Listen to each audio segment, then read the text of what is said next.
Dans une déclaration poignante rendue publique le 3 juillet 2025 depuis Paris, l'ancien ministre de l'Intérieur togolais François Boko dénonce avec fermeté la répression sanglante des manifestations des 26, 27 et 28 juin à Lomé. Revenant sur les violences perpétrées contre des manifestants pacifiques, il pointe la responsabilité directe du régime de Faure Gnassingbé, qu'il accuse de recourir à des milices et à une violence planifiée pour maintenir son pouvoir. François Boko appelle les partenaires internationaux à sortir de leur silence et exhorte les soldats togolais à se ranger du côté du peuple.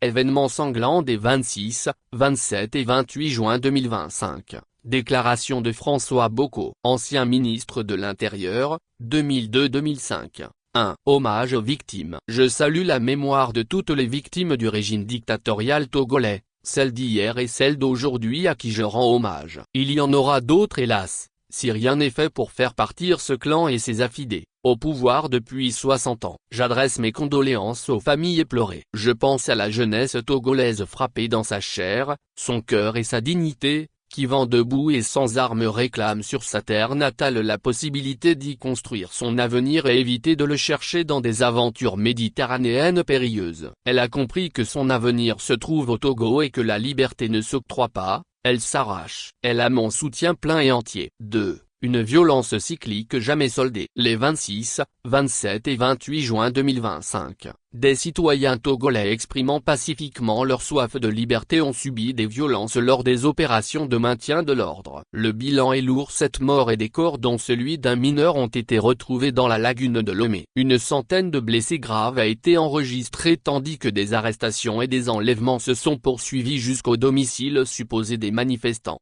Ces événements rappellent hélas ceux du 11 avril 1991 au cours desquels 22 corps avaient été repêchés de la lagune de Bé après les violences orchestrées par le régime sur les populations lors des manifestations pacifiques. Ces événements ravivent également le triste souvenir des événements de 2005. Ceux-ci ont été marqués par une succession dynastique sanglante au cours de laquelle M. Faure Gnassingbé accéda au pouvoir d'État avec à la clé 400 morts selon une enquête indépendante des Nations Unies. Enfin, les événements des 26, 27 et 28 juin résonnent en écho de ceux d'août 2017. Les mêmes méthodes ont permis au régime de se maintenir en noyant dans le sang les légitimes revendications populaires de la jeunesse togolaise réclamant de meilleures conditions de vie et une alternance politique.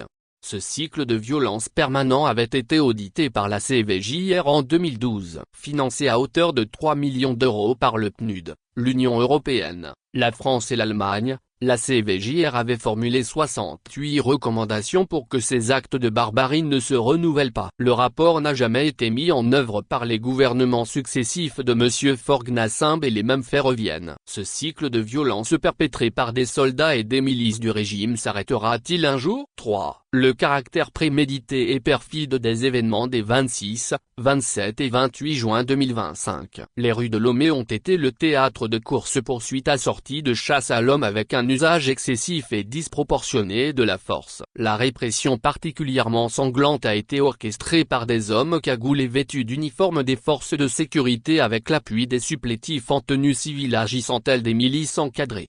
Des véhicules militaires peints aux couleurs et aux sceaux de la police et de la gendarmerie pour simuler les forces régulières de maintien de l'ordre, ont été utilisés pour déverser dans les rues des soldats exécutant sans ménagement des actes de torture sur les manifestants aux mains nues. Ces actes sont interdits par le droit togolais et le droit international dans les opérations de maintien de l'ordre. Ils ont été pourtant planifiés et conduits sous l'autorité de la hiérarchie militaire. Le gouvernement de M. Faure Gnassingbé a d'ailleurs salué le professionnalisme des opérations et félicité les unités engagées. Fait troublant, la veille, le 25 juin 2025. Lors d'une intervention sur New World TV, M. Gilbert Bavara, ministre de la Fonction publique et du Travail, prophétisait la possibilité pour les jeunes de s'organiser pour défendre la paix dans leur quartier. Il prenait ainsi le contre-pied du journaliste, qui, à juste titre, lui rappelait le caractère irrégulier et potentiellement dangereux d'une telle opération.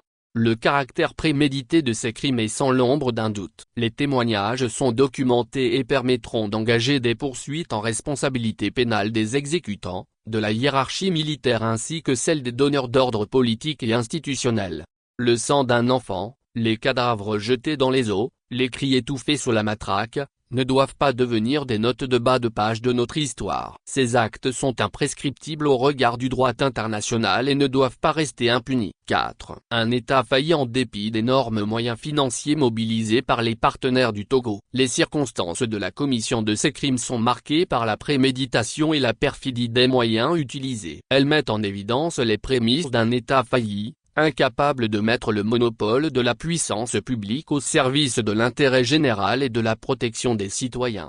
Il est particulièrement inquiétant de constater qu'après 20 ans de règne et en dépit d'énormes moyens financiers mobilisés par nos partenaires techniques et financiers au profit de la sensibilisation et la formation civilo-militaire sur la gestion des foules dans un contexte de maintien et de rétablissement de l'ordre républicain, l'État togolais n'arrive pas à encadrer une manifestation publique pacifique portée par sa propre jeunesse. Une telle incapacité met en évidence un État failli qui a délibérément choisi de sous-traiter la violence à des milices pour réprimer les citoyens qui ne partagent pas les convictions politiques du clan au pouvoir. 5. Que peuvent à présent faire les amis et partenaires traditionnels du Togo? Une fois encore, les autorités togolaises vont tenter d'expliquer que la situation n'est pas de leur fait. Elles vont faire les écrans de fumée habituels pendant que, par leur mauvais exemple, elles affaiblissent la coopération, les avancées démocratiques et le développement sous-régional. La dernière réforme institutionnelle foule aux pieds tous les engagements démocratiques pris par M. Faure Gnassingbé devant son peuple et la communauté internationale. Chers amis et partenaires traditionnels du Togo, il est des moments où le silence, même diplomatique, devient une dérobade, une faute et une caution à l'injustice et au désordre. Il est des moments où le devoir commande de dire, de nommer, de dénoncer et d'agir. Comme avec le Gambien Yahya Jammeh en janvier 2017, quand la pression diplomatique du Nigeria et la pression militaire du Sénégal ont forcé le dictateur à quitter le pays. Ce moment n'est-il pas arrivé? Le peuple togolais, dans son irrésistible quête de sa liberté, saura apprécier ce que vous avez fait pour l'accompagner. 6. Adresse aux soldats togolais. Soldats togolais, sachez-le, aucune dictature n'a jamais eu éternellement raison sur un peuple. Il est de votre impérieux devoir de protéger le peuple duquel vous êtes l'émanation. Vous avez rendez-vous avec ce peuple qui vous attend pour vous chérir de toutes ses forces et retrouver ensemble la cohésion, l'unité, l'honneur que vous méritez et que vous n'auriez jamais dû perdre. Fait à Paris, le 3 juillet 2025. François Boko, ancien ministre de l'Intérieur, 2002-2005.